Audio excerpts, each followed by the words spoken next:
So, this is gonna be an interesting one, and it's probably gonna be a longer one of the long patrols. And I honestly have to admit something else. I had recorded this before I went, and while I was away, I had ideas. And so I decided to re record it when I got back. So, let's see what we can do. Now, the Giussano Class are, of course, the first of the Condottieri. And I have been receiving a few points lately, especially from one particular gentleman. Hello. I do read all your comments. I don't reply to all of them, but I do read them all. This one I actually did reply to. But no, I do read all the comments. And particularly, some people have been pointing out to me and going, well, Alex, you're not being fair, and you used to always not be about top trumps, and all your critiques of heavy cruisers have pointed out that they're not this big or that big. And that's because I'm pointing out they're not heavy cruisers. They're large light cruisers. They are not heavy cruisers. If their definition required them to be called large light cruisers, I'd be very happy with 8-inch guns and I'd be working through them quite happily. But they're called heavy cruisers. And they ask to do heavy cruiser things, and they don't fit up to it. Well, I have a similar issue with the Condottieri class, because they are light cruisers, but in many ways they are more large destroyers. In fact, they are more like a destroyer than the tribal class is like a destroyer. They are basically designed to kill other destroyers. Well, designed to kill destroyers from the beginning, and we talk about that. They're not designed really to do the cruiser role. They have to do the cruiser role, but the emphasis on speed and firepower, and they have absolutely zero protection, and usually a cruiser has some protection. Even the Arefuser class, which was the cruiser pictured in the beginning of this, has some protection.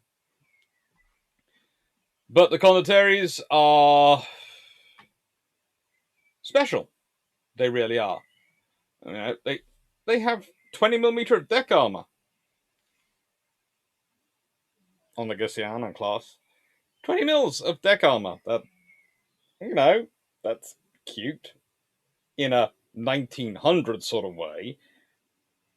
Belt, 24mm. Turrets, 23mm. Tower, 40mm. Here's the thing. The Royal Navy, actually, when they're looking at a turret design for the tribal class, consider a turret with 23mm roughly, 25mm of armor. 25mm armor turret. They decide it's not worth it because if it gets hit, it's more likely to turn to shrapnel inside a turret and massacre the crew than a thicker shield mount. These ships are armed with 6-inch guns, so they definitely are light cruisers, and so I can forgive them a lot of this. Light cruisers do not carry the armor of heavy cruisers. Light cruisers are not supposed to be that, and they are very fast, and they are built. We know they're built to fight the destroyers. And it is what a light cruiser really does do. But there are issues with this class in that to say they're built and the whole of the Condottieri are built to an extent with a single scenario in mind is to be nice to them and to the Italians. Now, of course, they're called Condottieri, which is basically their name for famous. I wouldn't call them generals. I would call them mercenary captains. They had huge numbers of mercenary troops, and they would command them, and they would be hired by the city-states, by the Pope, by various monarchs to fight their battles on them. Instead of maintaining a large professional army yourself, you would provide an army in war by having a small band of professionals you might be able to call upon, a militia, and hiring in these mercenary captains, Condottieri, who would literally go from sponsor to sponsor, patron to patron, fighting for them.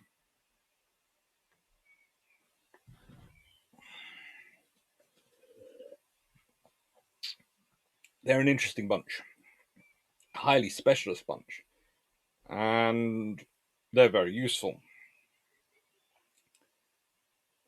But it is interesting to note that you are naming your light cruisers which are supposed to hunt down enemy destroyers. After some of your most famous generals, arguably, and also in a time when really it is looking for them. It is looking for a heritage, a history, and this is part of that. I'd point out these are also named before the rise to power of fascism, etc. They are part of that growing Italian naval culture.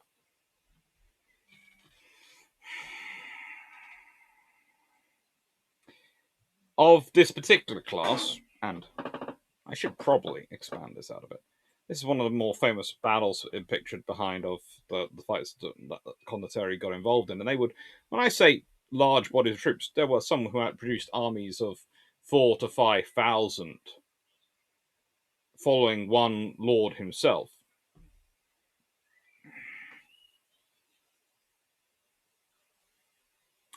Basically, their name comes from the contract which they had to sign that put them in the service. And the thing is, this was important. It was about the contract. If it weren't specified in the contract, it could get very expensive for the person hiring them. Because it would either be a case of, we won't do that, or, well, we will do that, but that's extra. Lots and lots of money.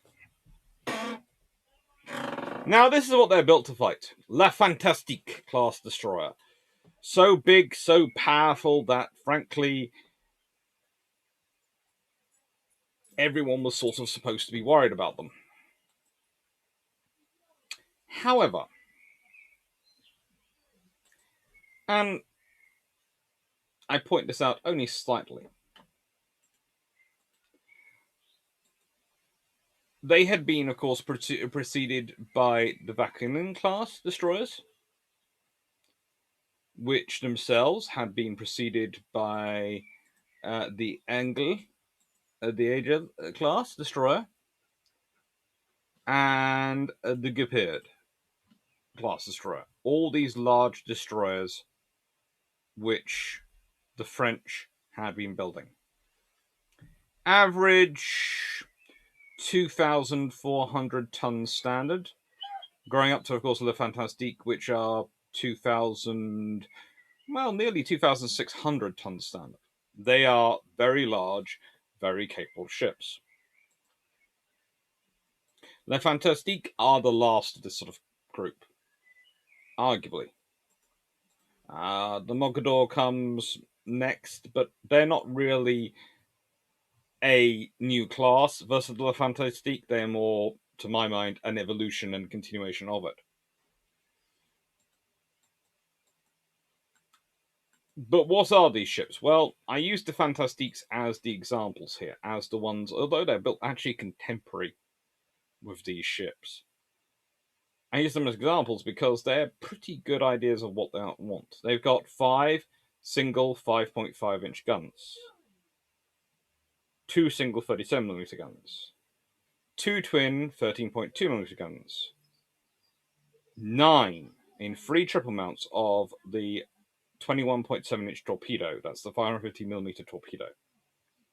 And the ability to deploy 28 depth charges and 40 mines.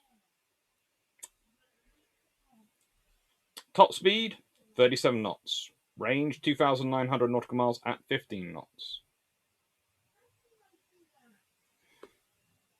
These are capable ships. These are large and capable ships. But you hear that? 5.5-inch gun. That's as close as you're getting to a 6-inch gun. Now, in fact, honestly, considering that in 1930 and 1936, they keep pointing out that 5.1-inch gun or above basically makes you a cruiser, these are pretty much have crossed the line into cruiser territory. They have. They're armed with 138.6mm.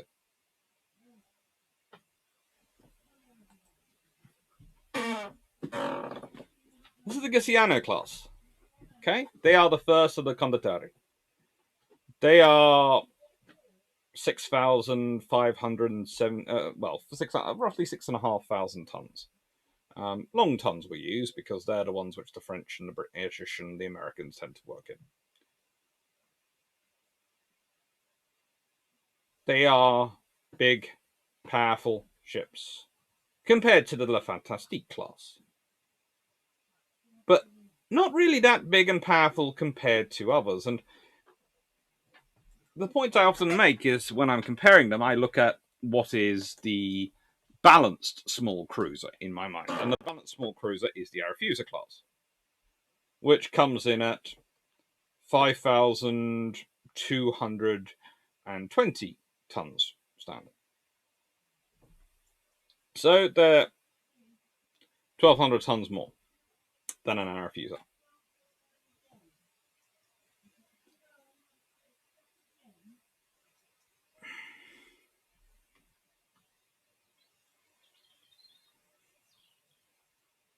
And for that, what do you get? Well, you get a ship which is, of course, longer,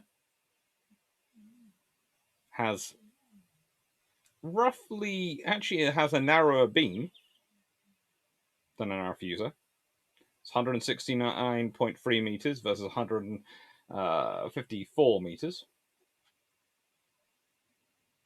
And it's 15.5 meters versus 16 meters. Its draft is 5.3 meters versus 5 meters draft for the Arethusa. So it's slightly deeper draft, but not that you're going to really sort of start to think about it. It has 6 boilers. The Arethusa has 4. It develops 95,000 shaft horsepower for a top speed of 37 knots. The Arethusa's 64,000 shaft horsepower for a top speed of 32.25 knots. This vessel has a range of 3,800 nautical miles at 18 knots. Arethusa's range is 5,300 nautical miles at 13 knots. Complement 507. Complement for the Arethusa 500.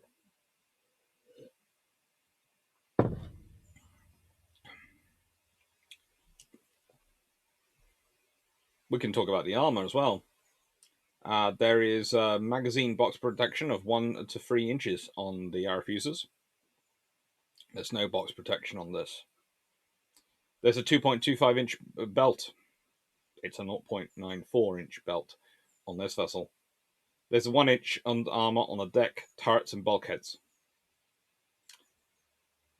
Now, yeah, that's the same armor which the British tested and went, ooh, for a destroyer.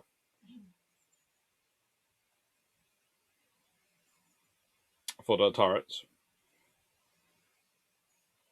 But interesting enough, for the reason they didn't go with it for a destroyer is the same reason they went with it for the cruiser.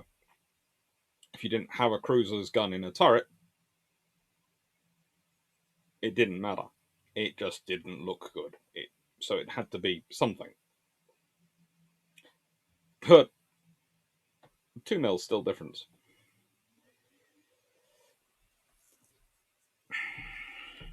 So you can say light cruisers, they are getting turrets which frankly are not going to protect them.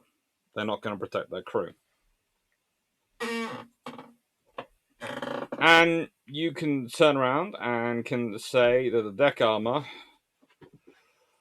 what does she sacrifice? She sacrificed everything to get those 37 knots. Interestingly enough, one of the things which is a feature of this ship is the lack of torpedo protection, really.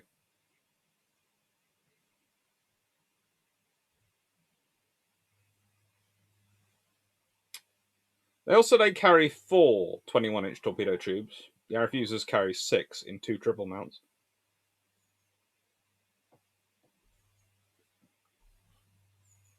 And they, of course, carry 8 6-inch guns in 4 twin turrets, whereas Arethusas carry 6 in 3 twins. They also carry 6 4-inch guns versus the air fuser's 4. And both designs roughly carry sort of, 8, 8 machine guns, but this one also packs in 8 37mm, so it has a heavier air armament. It has a lot of firepower. It has a lot of speed. It doesn't have a lot of protection. In fact, I would also say its belt looks to me, when I've looked at the designs, and every various ones I've looked at, some of them seem to disagree as to how long the belt armor is and and exact its placement, which sort of is why I don't have a design showing up here, because honestly, it doesn't seem to be much.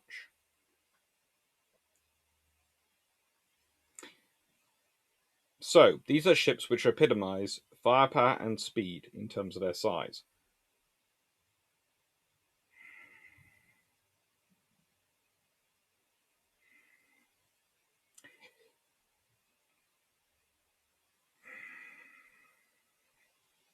And I can understand it. I really can. There are reasons for this. You are building base. It's the same trouble you have with the destroyers going on, as I've pointed out before. One of the troubles with the treaties, and I get into this a lot with heavy cruisers when I'm talking about them, is that they put a ceiling on escort size, on surface ship size below capital ship, which really doesn't fit. There is a need for a destroyer type vessel which is heavier than the tonnage limitation put in for destroyers.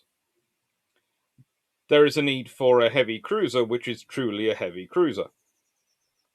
And the trouble is when you limit to heavy cruiser, you artificially place a limit down on the light cruiser as well. Because this ship is capable, but it could be a lot more capable with just a little bit of tweaking work. It could be a very good general purpose vessel. It only needs a bit more armor. It would therefore need a bit more power and a bit more fuel to maintain that. So those speed and those operation criteria.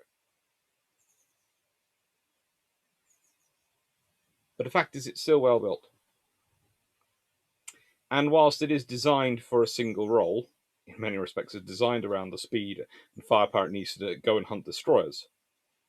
I would argue that if it's taking on something which has a 5.5-inch gun,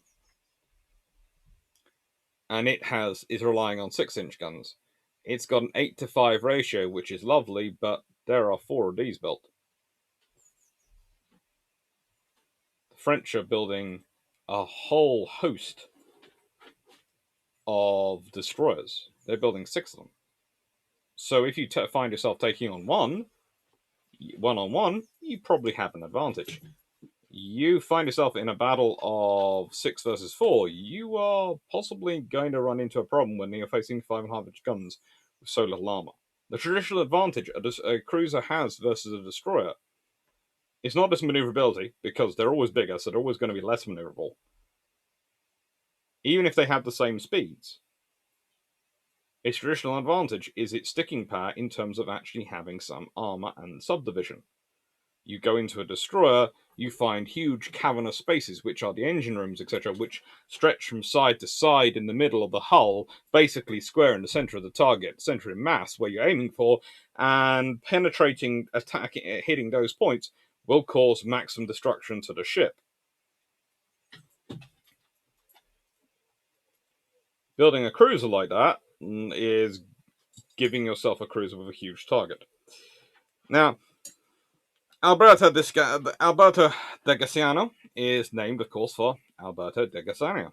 Laid down on the 29th of March 1928, launched the 27th of April 1930, so sort of delayed a little bit by the Great Depression, and commissioned on the 1st of January 1951. Sunk at the Battle of Cape Bon on the 13th of December 1941. Now, of course, the Battle of Cape Bon is an interesting one, and I'll be reading that particular excerpt from my own book. Now, there is an interesting debate about that one, in that some of the British archival sources suggest certain have a different order for the ships involved than the Italian ones, and the Italian ones therefore attribute things to other ships, and it's a debate. I trust the Italian sources for what the Italians did. I trust the British sources for what the British did.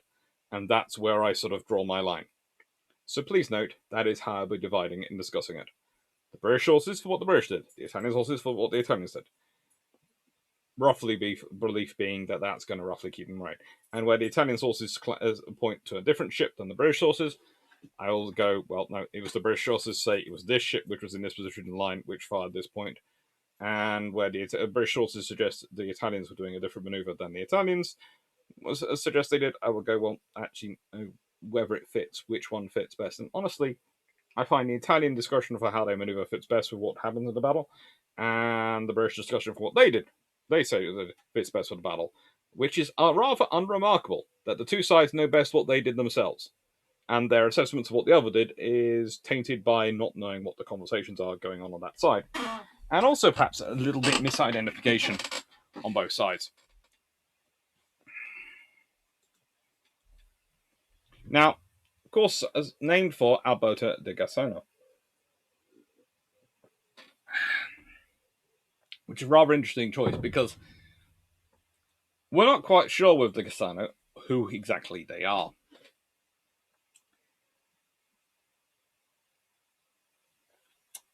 He is an interesting officer, if he exists, because we know about him from sources in that he's named in certain sources. We can't actually find him in elsewhere other than those sources. And that's a problem.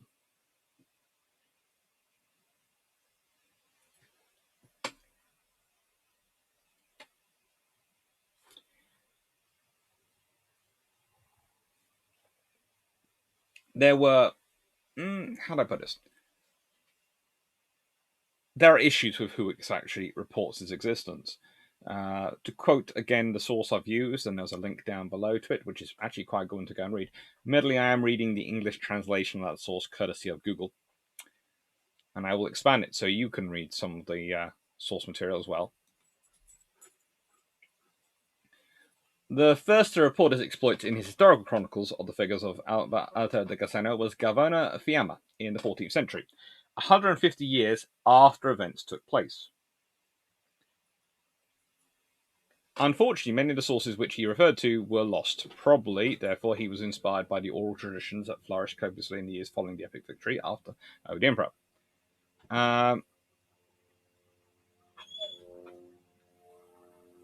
There are several interesting points where he reports on this particular officer.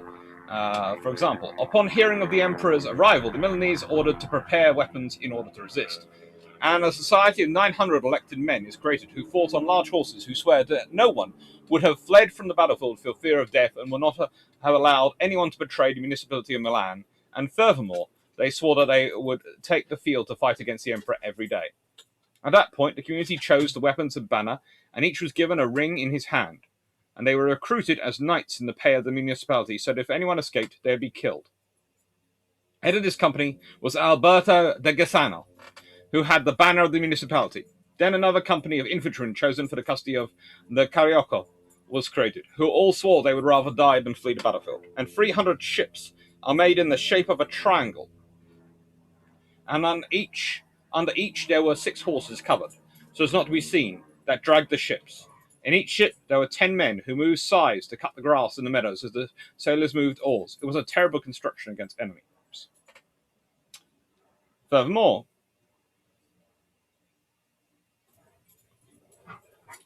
in the year 1176, heedless of the betrayal and contravening the oath, the emperor wished to destroy the city of Milan. Leaving the city of Pavia, he enters our territory and reaches the village of Clarke. Only the Pavesi and the Comanche were with him among all of the Italics. The Cranche de Leon tells that he arrives between Lugano and Diagro. It was the 3rd day before the Calends of June, the day of the feast of the Holy Martyrs Cinzio, Alessandro, and Matrio. Alberto de Giussano had the banner of the community, and with him were 2 brothers, very strong giants, that is, Ottone and Raniero, who carried the banner for their brother. They were always companions on the right and on the left. Once the battle began, 3 doves were seen rising from the altar of the aforementioned 3 martyrs and alighting on the carriage tree. Realizing this, the emperor fled in terror. Since then, that day became a solemn celebration. Having put the emperor on the run, the citizens of Milan became enormously rich with the war as spoils of the Germans. Upon learning of the emperor's defeat, Pope Alexander rejoiced greatly and wrote many exhortatory letters from Milan, because he was also inclined to die rather than abandon the city of Milan.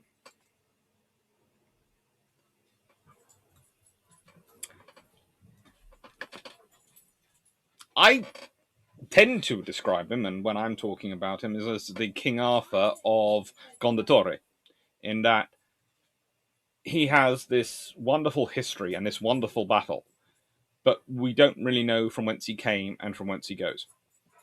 And I have tried reading the sources because the Condottieri are an interesting bunch of, for historical perspective, for talking about, for discussing. But at the moment, I have to quickly go deal with the Condottieri of my own household, i.e., the two fluffy research assistants, who are getting a little bit rough in their play outside. Fluffy Condottieri dealt with. He's an interesting character, and certainly worth looking up. Now, 3 of the ships were built by Gio Ansaldo and Company. Now, this is a really quite interesting company. They were founded in 1853, and they're basically Genoese. And I say they're basically Genoese because they are founded by 3 key Genoese businessmen, and with a 4th sort of joining in further on down the line. And until the 19th century, the company had focused on manufacturing and repairing railway components. It had 7 factories. It had 10,000 workers. And then it sort of expands into shipbuilding, mechanical works in general. It is one of the longest running companies in Italian history. Now,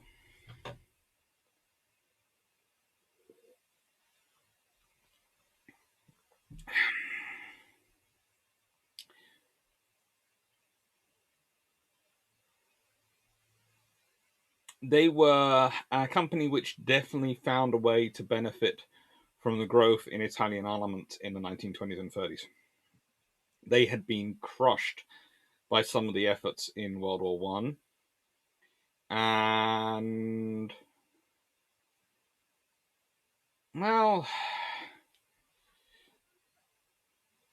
if it hadn't been for the Istituto per la Ricostruzione Industriale, which is founded by the fascist regime in 1923, they could well have been destroyed.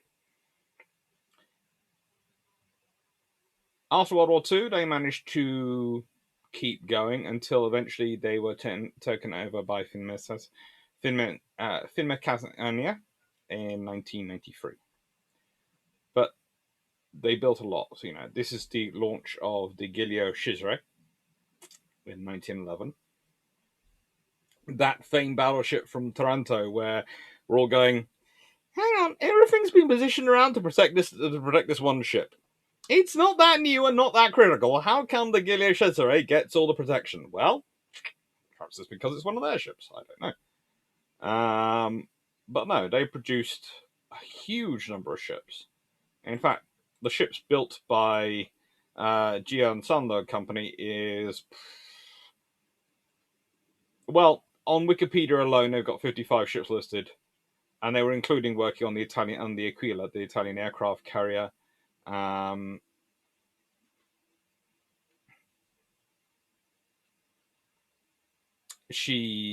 also built HMS Arno, one of the last ships built for warships built in foreign yards that served in the Royal Navy. She was being built in Italian yards for the Portuguese and the British bought her. So they're a very good shipyard, and they will build 3 of these ships. They build 3 of the class. They will build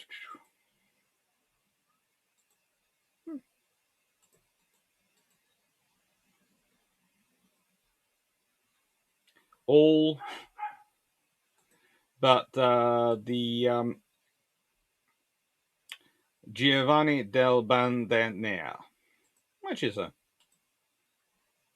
nice ship, but they build all the other 3. Right, so Alberica de Barbiona. Now, she is a good ship. She's a fun ship. But, and I will say this again, She's another one lost in the Battle of Cape Bon. Kind of gives you an interesting idea of that battle. There are two Italian cruisers involved, and both get sunk. There are four rather large destroyers. Two of the tribal persuasion, one of the L class persuasion, and one of the Dutch persuasion involved. These were supposed to be the destroyer hunters, but there are reasons which don't really help their survivability, including the fact they are carrying a load of fuel, etc., and other things, which they are carrying basically this rapid transport. Now she's laid down 1928, launched 1930, and commissioned 1931, and of course, namesake is Albrecht de Barbiona. Now, she has a good, interesting period. Prior to World War II, she participates in the Spanish Civil War, escorting Italian ships carrying supplies to nationalists. She took part at the Battle of Calabria, which is a fairly successful operation. And honestly, it's in December 1941, after she spent much of the time as a training ship because the class was felt particularly underarmed, even by Condottieri standards, unarmored, by the Italian leadership themselves. That's something, the Italians designed them to fight the war against the French. It's interesting to note that their basic policy is when they're fighting a war against the British, that's when they decide they're underarmored. So it's designed with an idea of we will fight this opponent, and in this circumstance, this makes the decision to make this viable choice. However, we found ourselves in a different scenario where we are not fighting just that opponent. We are fighting a very different opponent who has very differently designed ships. And again, it's one of the things to note: the British destroyers are heavier built than their French counterparts. They are. It's not something which would be revolutionary to say it at the time. You go, well, hang on, the French destroyers are faster than the British destroyers. They are. But the British destroyers tend to be built heavier, in that their structural steel and a lot of their subdivision, if any destroyer does have subdivision, it's a debatable point, etc., will tend to be made of thicker, more solid steel. That's also heavier. And, or denser, whatever you want to use the phrase, per pound. This tends to contribute to the British, when you look at the sort of their power to weight, their power ratios, their speed, etc., and all weight and all those things. That is one of the reasons why, when you're comparing them to the French destroyers. And they have reasons for this. The British are building destroyers which have to be able to operate in the North Atlantic, South Atlantic, Indian Ocean, Mediterranean, Pacific. Specifically on their attack angle, which would be South China Sea, East China Sea, up. Again, a point which needs to be remembered when you're dealing with ships. You have to look at what are the likely scenarios that I'm operating. The Italian cruisers are built to operate in the Mediterranean. They're built to operate in the sea environment of the Mediterranean. They're built to allow Italy to try and dominate the central Mediterranean, with preferably some ability to foray into the eastern and western Mediterranean, depending on their operations. But most likely, not into the eastern Mediterranean, but most likely into the western Mediterranean. That's what these ships are built for. Of course, named for Albrecht de Barbiano, who is, how do I describe him? He was trained by John Hawkwood, who was a famous English captain. Took part in the famous slaughter at Firenze and the Cesena bloodbath in the 1370s.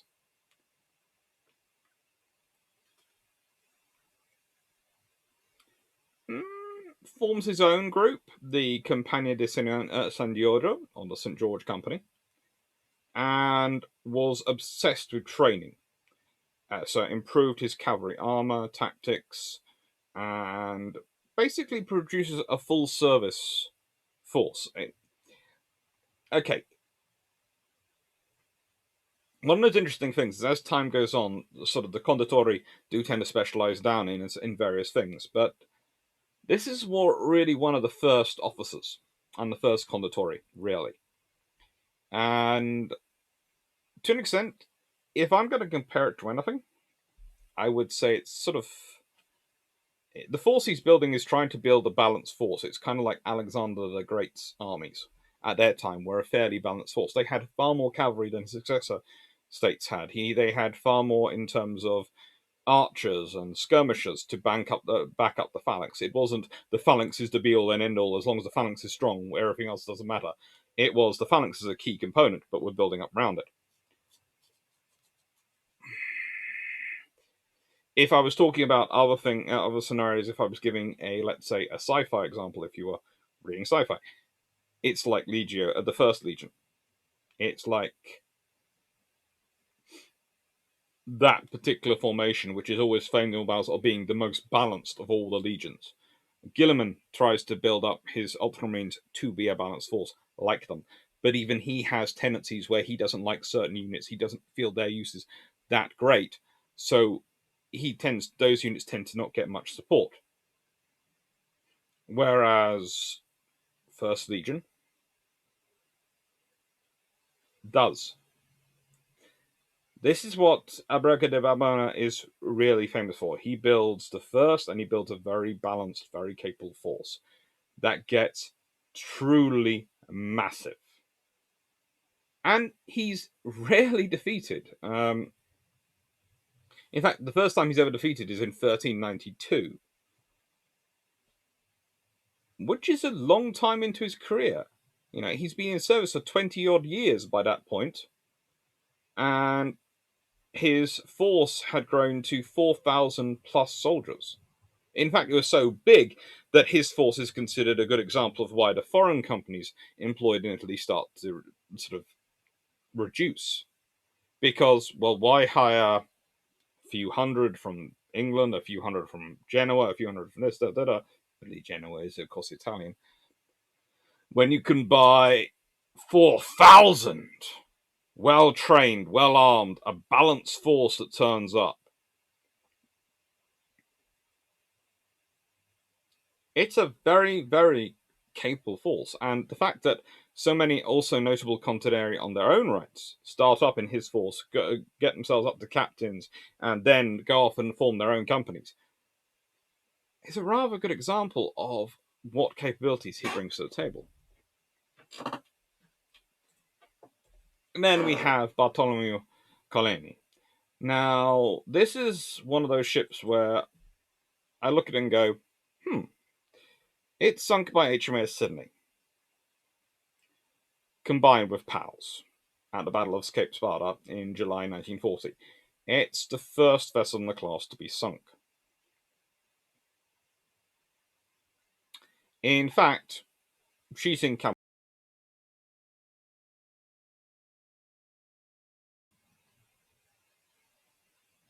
She had, prior to the war, sailed to the Far East. She'd arrived off Shanghai in December 1938 and remained there until the outbreak of war between Britain, France, and Germany.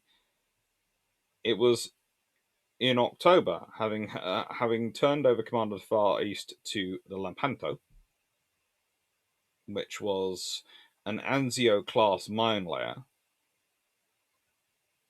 that had been reclassified as a gunboat.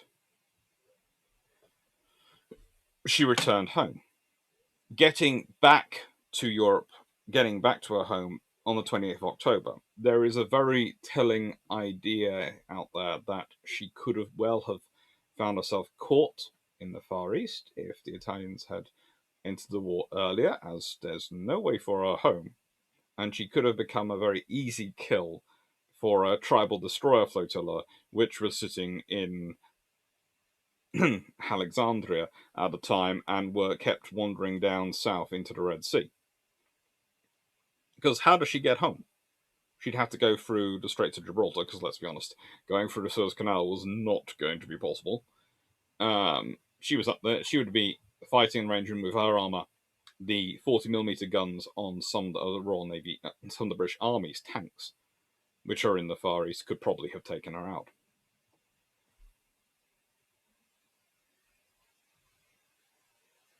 However,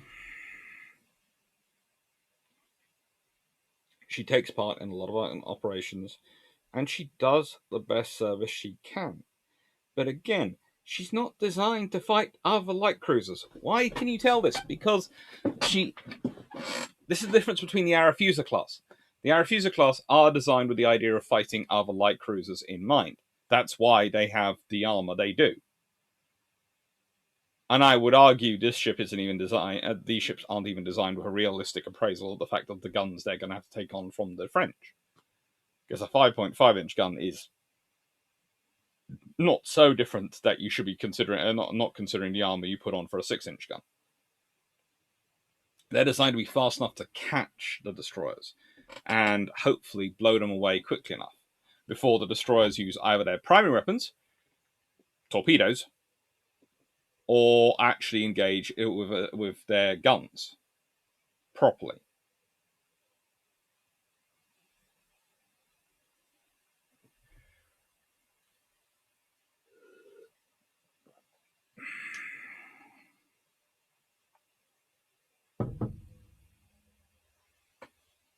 They're really light cruisers. Or heavy destroyers, depending on your perspective. Which is almost what I started thinking the more I looked at them. I was sort of going, you've got heavy, heavy destroyers, but again, you haven't got enough torpedoes. You need more torpedoes if you're going to beat us. You know, it's sort of looking and going, are you heavy gun destroyers or are you light cruisers? One thing you do have to admit, though, is they do have a certain style and grace. Yeah. Named for Bartolomeo Collini, who is possibly one of my favourite of the Condottieri. As this is a summation that's used for him in several books, in that whilst he changed sides, he has no scandalous actions put upon him. He's not. His troops are never considered to have participated in robbery or various other issues, which many of the other soldiers of fortune, like Condottieri's bands, did engage in. In fact, sometimes there is a very fine line between Condottieri and Briganti. Very, very fine line. One reason there's quite so many interesting statues of him. This one is in Lutnick now Square in Szczecin, Poland. I'm probably mispronouncing it terribly. And this one is from Venice. Basically, he is one of those officers who gets around. He does a lot of fighting. Mainly on the service of the Venetian Republic, which was the major phase of his career, but he also... how to put this? For example, during one war when Gianfrancesco Aidionza, Marquis of Mantua, is normally commander-in-chief of an army, the actual fact is Coloni is basically the one running the army, and it's kind of like... Again, well, let's use a popular culture reference because you'll get this. This will be gotten by a lot of people. The Hand of the King in Game of Thrones. This is the Hand of Venice. There can be many people who might be king, who might have the title Commander-in-Chief. But it's the Hand who sends him to bed, not the other way around. A very long, very successful career, and let's put it this way: he is disgusted at not being elected Captain General for life. Removes himself to go and serve for other people. Basically, he goes off to Milan and Sforza.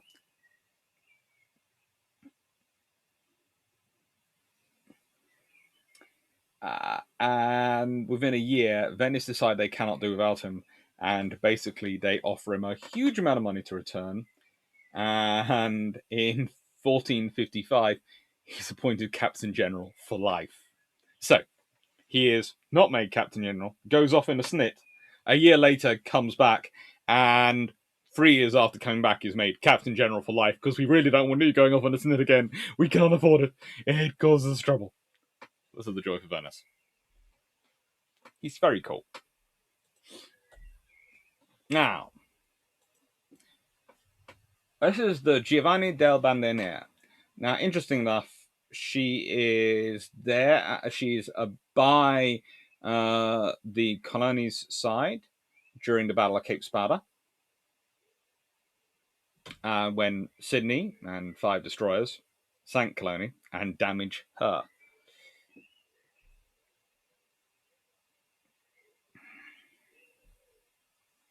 However, Bandiniere basically continues her service throughout World War II for as long as she's in service.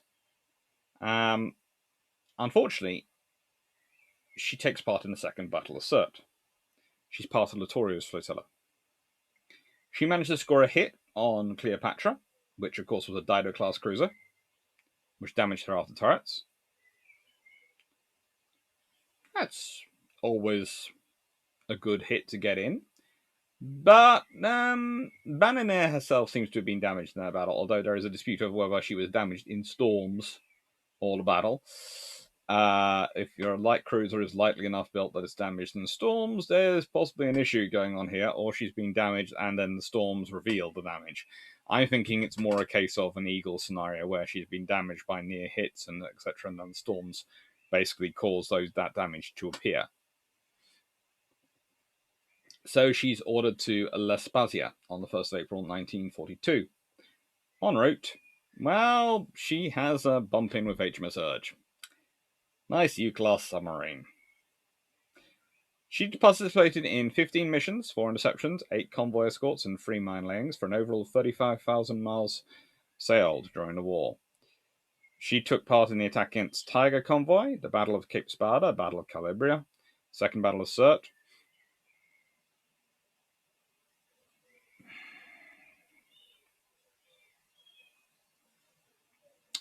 But it does seem to be a single torpedo hit that breaks her into 2 sections. But we'll talk about that in a bit. She is named for Giovanni del Bandiniere, which is interesting because he's otherwise known as Ludovico de' Medici. Yes, he's of that lovely family, the Medicis. Always a good one. Basically, he changes the name due to a symbol of mourning for the death of Pope Leo. Basically, he added black stripes to his insignia, which is why he becomes known as the Black Band, Giovanni of the Black Band, because all his troops are carrying this black band. And that is what the ship is known as. Technically, the ship is known by his nickname, not his actual name, which is fun. One interesting thing is his death is often taken as the end of the Condottieri period, but, and I would point this out, there are also some people who claim that Napoleon was the last Condottieri. Yes, I am fairly sure those are historians seeking a reason for doubling their publication sales by just linking Napoleon's name. Because Napoleon doesn't strike me much as a Condottieri.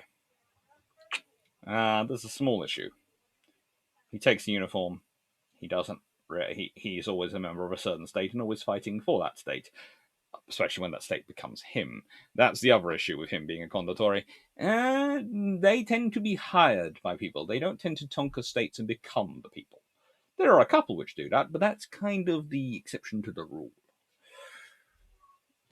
And she, of course, is the ship which isn't built by the lovely Gio Ansaldo company. She is built by the Regia Cantiere de Casimir de Stabia, which is interestingly another record, sort of relic of an earlier age. It's the Royal Dockyard, which have been of the Naples, which have been founded by Sir John Acton, when that particular French-born Englishman was acting as Prime Minister of Ferdinand IV of the Kingdom of Naples. Look, history isn't supposed to be straight lines. History is supposed to be confusing because it's made by humans, and humans do not do anything in a straight line. They really don't. Originally, it was able to build just one ship with lines and one frigate simultaneously. It was enlarged in 1808 and was building steam-powered ships from 1840s, including the Italia in 1880. Taken over by Valencia in 1939 because, like a certain other yard mentioned earlier, it was pretty much running out of funds. And the fascist industry was the only one was sort of what was running the things and supporting it. And eventually, it was running out of funds because the government wasn't ordering anything from it because it wasn't part of their real area of control. So, I don't know how they put it. Actually, they were ordering things for it, but what they were ordering for it was nowhere near enough to keep a yard, which was basically focused on government orders, going. Interesting enough, it's now owned by Fincantieri which took ownership of the companies which had taken over it in 1984.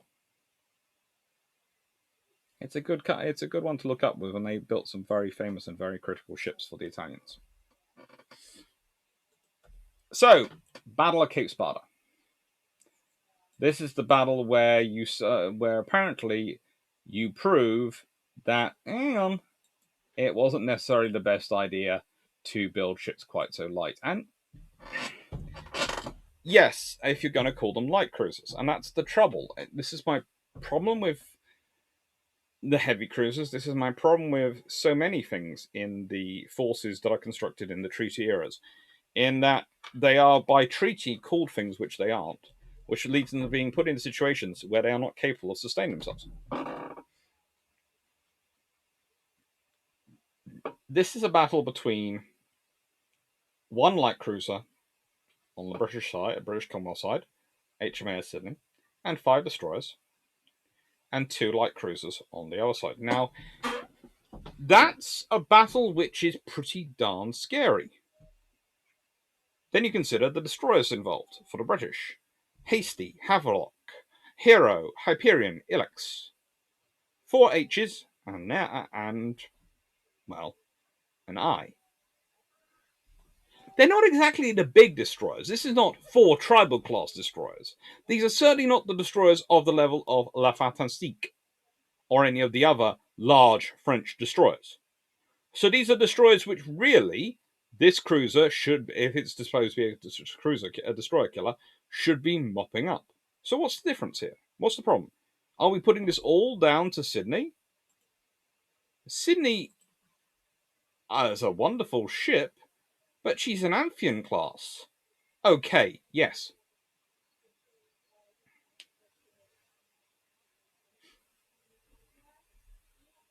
That's big. You know, they're modified Leanders. But again, they match in with the same number of 6-inch guns, but there's only one of her. Are we honestly going to say that having a 3-inch belt over machinery spaces and 2-inch belt over magazines, plus 1 inch of hull plating, plus armor, etc., on the turrets and all these things, makes such a big difference that it turns Sydney from being is such a powerful light cruiser that she's a single ship killing machine? No.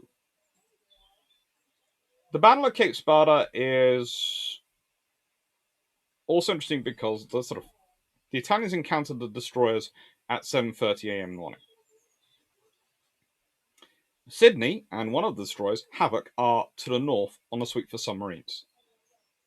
There are 4 destroyers they encounter. So, again, if you're talking about ships which are supposed to be destroyer killers and are supposed to be quickly killing Le Fantastique class, etc., equivalent vessels quickly, so before they can launch their torpedoes, these 4 smaller destroyers should have been taken out. However,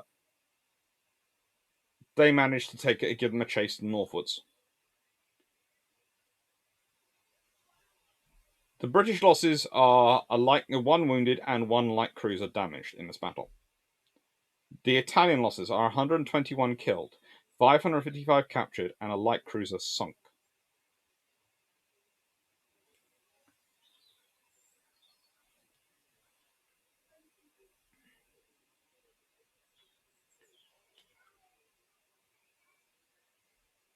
Sydney sights the Italians and opens fire at 8:08 to 29 hours.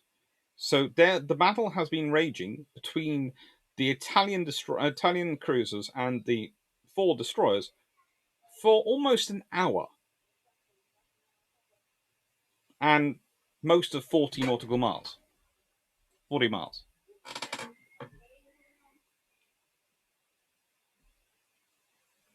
That's a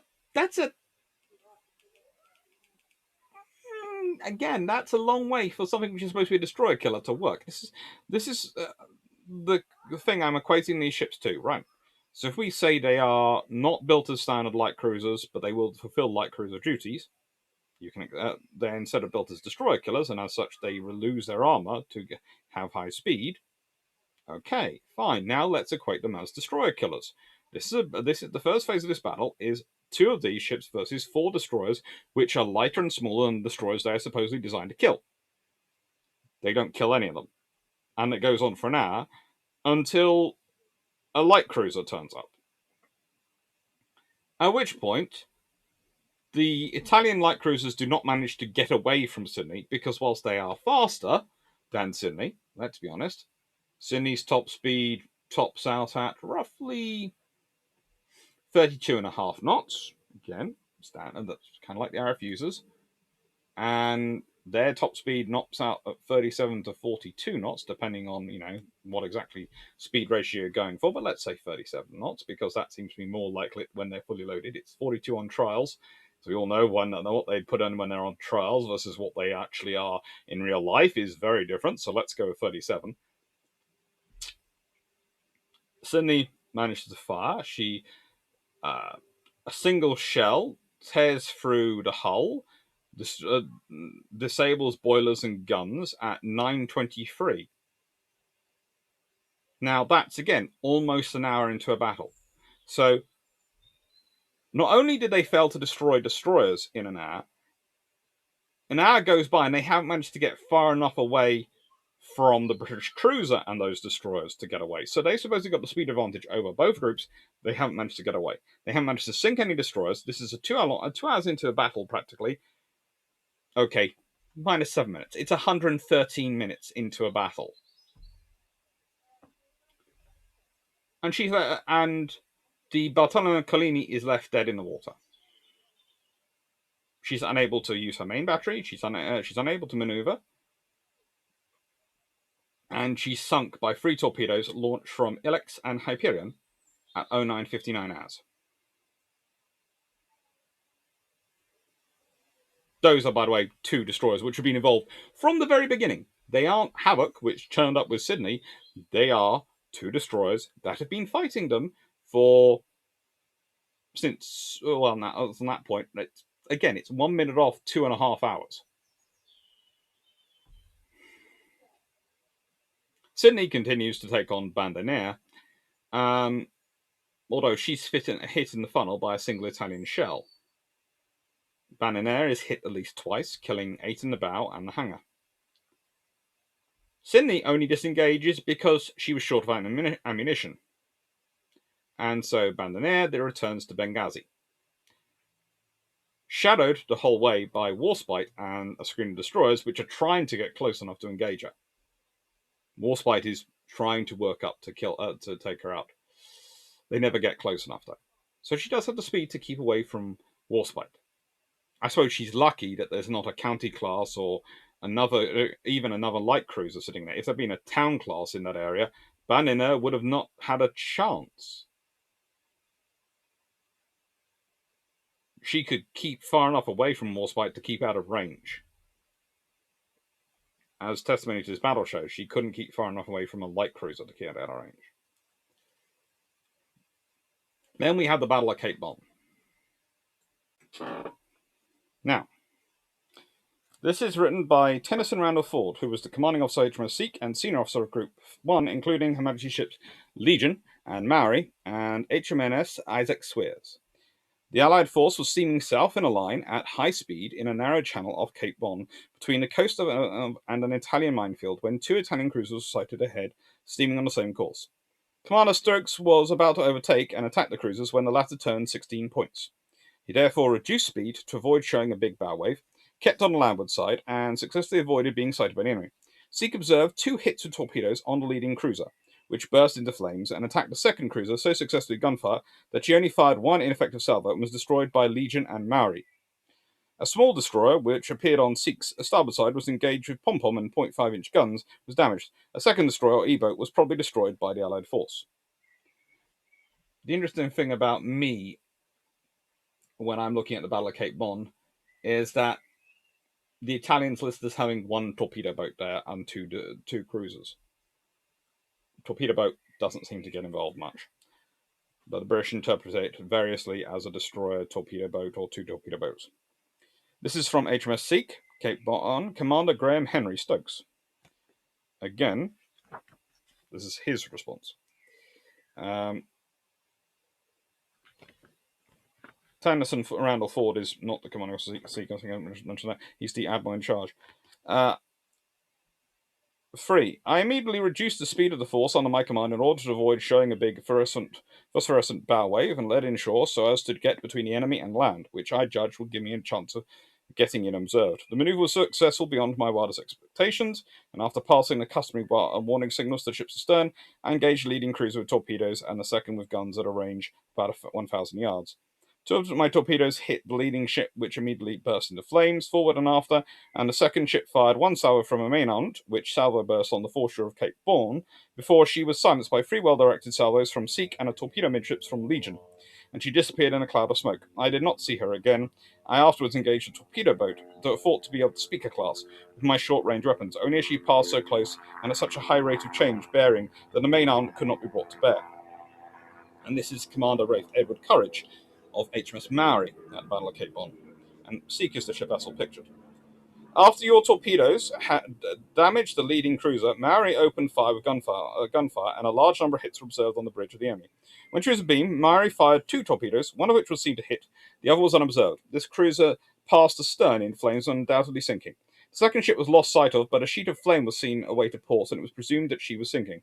One torpedo boat was seen and passed very close down Maori's starboard side. Fire from 4.7-inch guns was opened, but was not very successful owing to the very short range. Close-range weapons unfortunately jammed. I did not pursue this torpedo boat, as you made the signal to disengage. Now, the Italian discussion of the battle is sort of kind of interesting,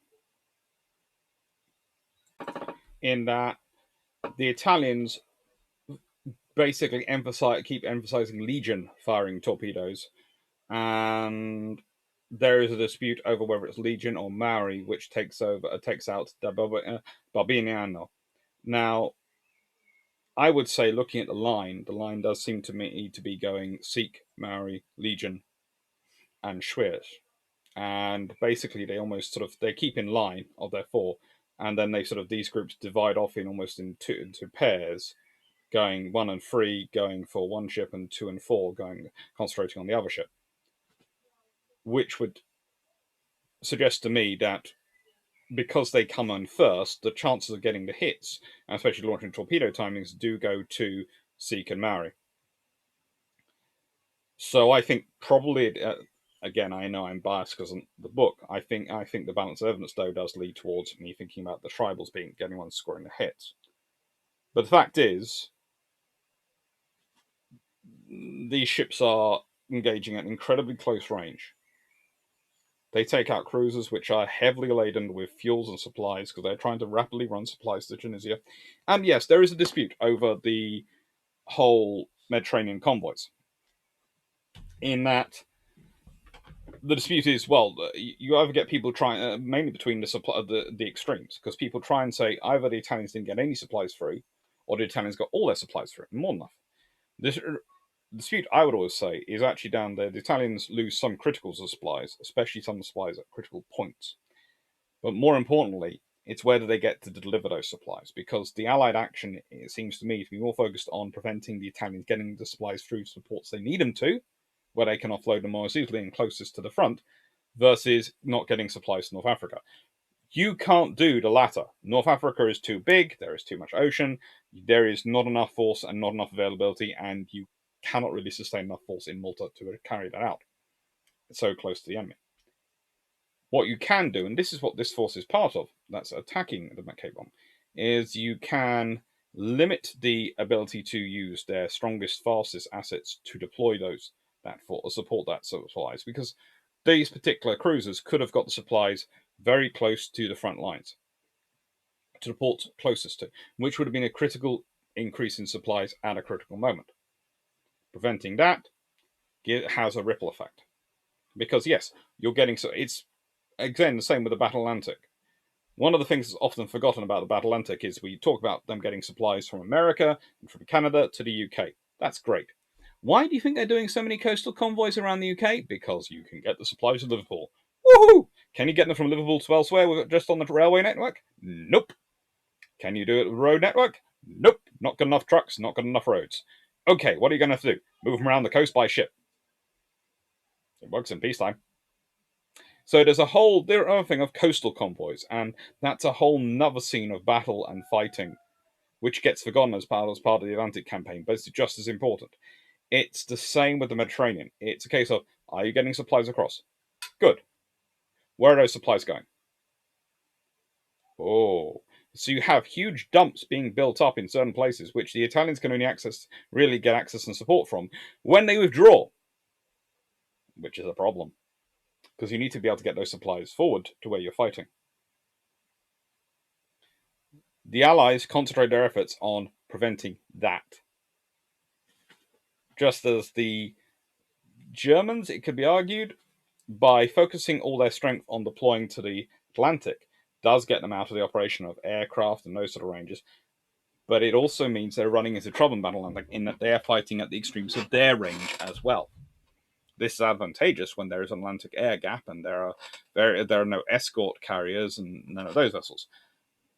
One of the interesting things I would find is if the Type 21s were employed, people often talk about them taking part in the Battle of the Mid-Atlantic and the efforts they would create there.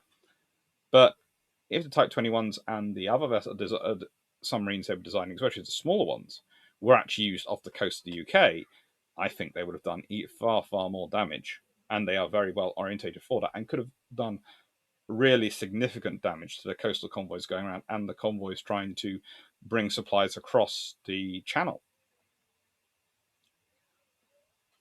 If you disrupt the channel, sinking a couple of ships with torpedoes in the channel is going to disrupt movement for hours, if not days, while they hunt and try and find a submarine responsible. Especially if you dive in, then disappear off. That would cause a lot more disruption than sinking a couple of ships in the middle Atlantic, where they expect to lose them. And this is HMS Urge. Now, it's one of those things when you sit there and look at her and you go, right then, so your most famous sinking must be the Giussano del Bandiniere.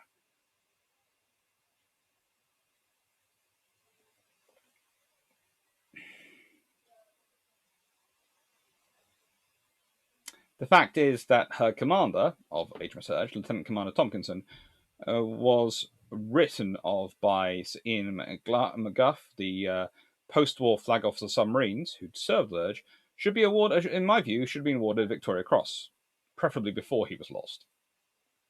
She was one of the bravest crews, and she did all sorts of operations in World War II, but she sunk by German mine off Malta in April 1942. She'd only been laid down in 1939, launched in 1940, and commissioned in December 1940. She was built by Vickers Armstrong in Barrow-in-Furness.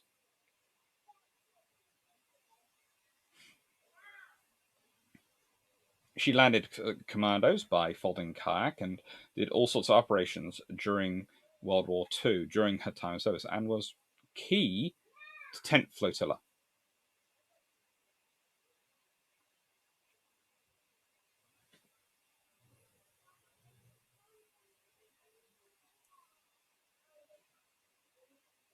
But, as said, her big prize, her big success, is the attack on the Italian cruiser, Giovanni del Bandinere.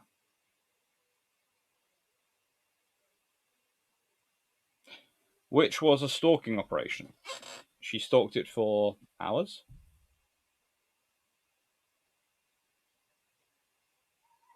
Kept up. And managed to engage. It wasn't a snapshot. It wasn't an easy time. And honestly, there is a chance that the cruiser gets away. But a torpedo hits. And she's lost. And that's an entire class of Italian cruisers sunk. And I would say the reason they're sunk mostly, and lost mostly, is because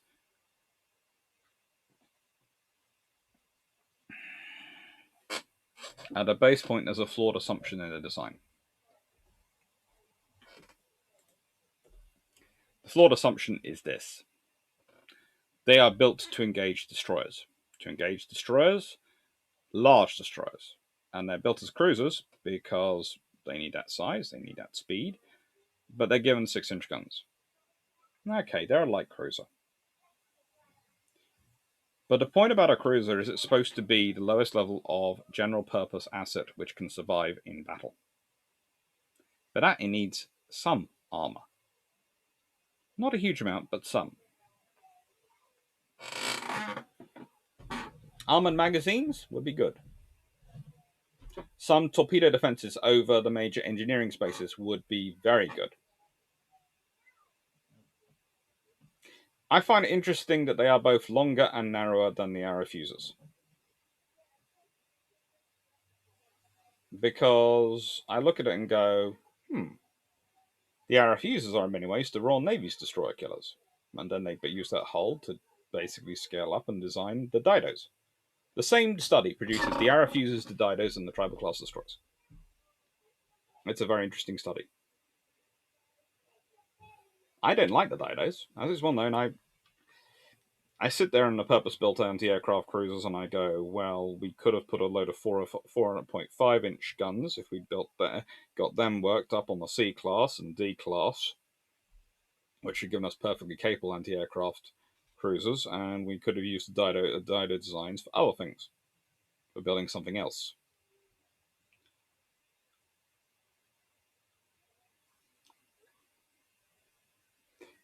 But they do make more sense to me than the Condottieri, because the Condottieri design is kind of like the Yorks. You're building it because you've got in that makeup of that mindset of they build a torpedo boat, we build a torpedo boat destroyer. They build a torpedo boat destroyer destroyer, we build a torpedo boat destroyer destroyer destroyer, and on us all the way up. And now you're building a cruiser which specifically is a torpedo boat destroyer destroyer destroyer destroyer destroyer, probably. But the thing is, you're building it and it's called a cruiser, and you're not building it with the advantage a cruiser normally has versus a destroyer. The advantage of a cruiser versus a destroyer is survivability. Survivability comes from, since its armor, but also its structure. It has subdivision. It will have some form of torpedo defense. Doesn't necessarily need thicker armor. They don't necessarily need that. They do need some form of torpedo defense. They do need greater subdivision.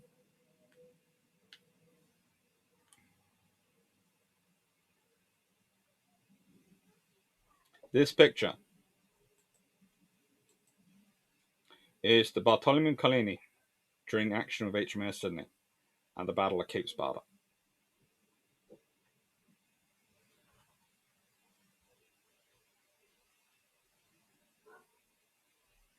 It's lost the bow. It's continuing to fight. It's continuing to fight. It's brave. Its crew are brave. As I've said many times, Italian cruisers and Italian naval crews are often brave. But what she isn't, I would argue, is survivable.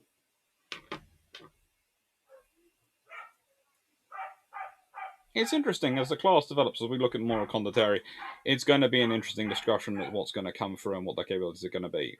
But I hope you enjoy it, and I hope you find it useful. And also, but the point is, in a world where they could build as many as they liked, this would not have been a problem because they could have match built them with destroyers and used them as supersized destroyers. But again, they need more torpedoes if they're going to do that. They do need more torpedoes. But they're so focused on building a large gun destroyer, really, that's going to be called the cruiser, but it's a large gun destroyer. They don't put in enough torpedoes. 4 not enough. Everyone knows that's not enough. The Italians know that's not enough. Look at some of the Italian debates around this class, and they're critiquing the lack of torpedoes on them.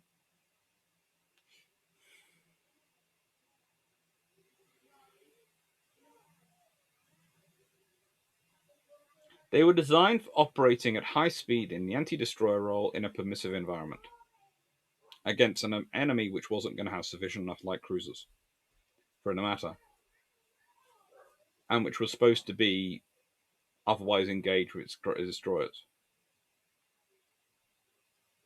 And that didn't work. And even against the lighter destroyers, the H class and the I class, which are not the world's heavy destroyers, they are standard fleet destroyers. They're not large fleet destroyers, they are standard British fleet destroyers. They are almost from a cookie cutter design, which the RN is producing from in the early to mid 1930s. Boom, boom, boom. We are just producing pretty much the same ship every year. Done, done, done, done, done. It's coming out. Those should have been easy meat. They really should have been easy meat. And they're not.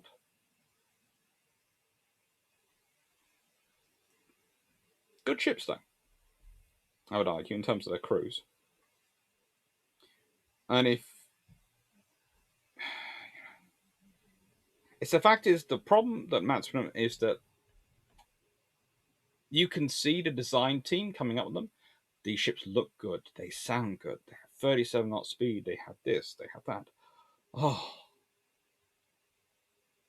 And it's fundamental that at the base point, there is a problem in the idea, in the analysis that has conceived the idea, which is, ooh, would it be better to be 36 knots or 35 knots, which would still be fast enough, more than likely, and have a bit of armor, or lie shamelessly as we do anyway on other things, and actually put in the armor.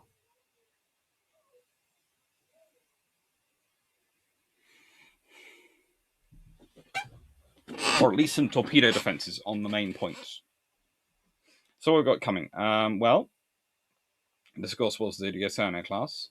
Then we have the Equatorial London Treaties, the overall Equatorial Treaties, which will be coming out on London Treaties, which will be coming out tomorrow. And then we have then we have, I think that's coming out on the 15th. 16th is going to be the live of the Equatorial London Treaties. And in a spin around, on the 17th is going to come out How to Lose Frigates, a video on the Battle of the 18th of June, which is going to have a live on the 18th of June. And on 19th of June, I'm going to go into this pile of books which is beside me. This pile of books up here, from basically here to here, and probably including some excerpts from this as well, which are books from my travels. And books which came while I was traveling. So there are some new books, some old books which were given to me while I was there, and, they're all good. It's going to be fun. Anyway, hope you enjoyed, and thank you again for all your support. We have started putting together ideas for our next trip, because we enjoyed working together. As you know, the criteria for the trips are, we want to promote the heritage naval history, i.e. the museum ships, etc., which are still around in certain areas. We want to make sure they get a lot more attention, and we want to produce some videos which hopefully help keep that going even longer term. So Canada does look so far like it's been a success on that front, and we are thinking about future trips. So thank you very much for watching, and I hope you enjoyed it. Take care. And I'll just add, none of what we do could be done without your support. It's one of the discussions we've had is that financially, the income from videos, etc., is lovely, very helpful for me. It's even better for, of course, Drac, who's now made this his primary career. But even then, especially if we do a Pacific or maybe even just an Australia tour next year as our version of naval history, we will need to, probably repeat what I did, which is very kindly depend upon the funding and the generosity of all of you, because unless some very nice institutions come forward with money, that's the only options. Thank you very much, and take care.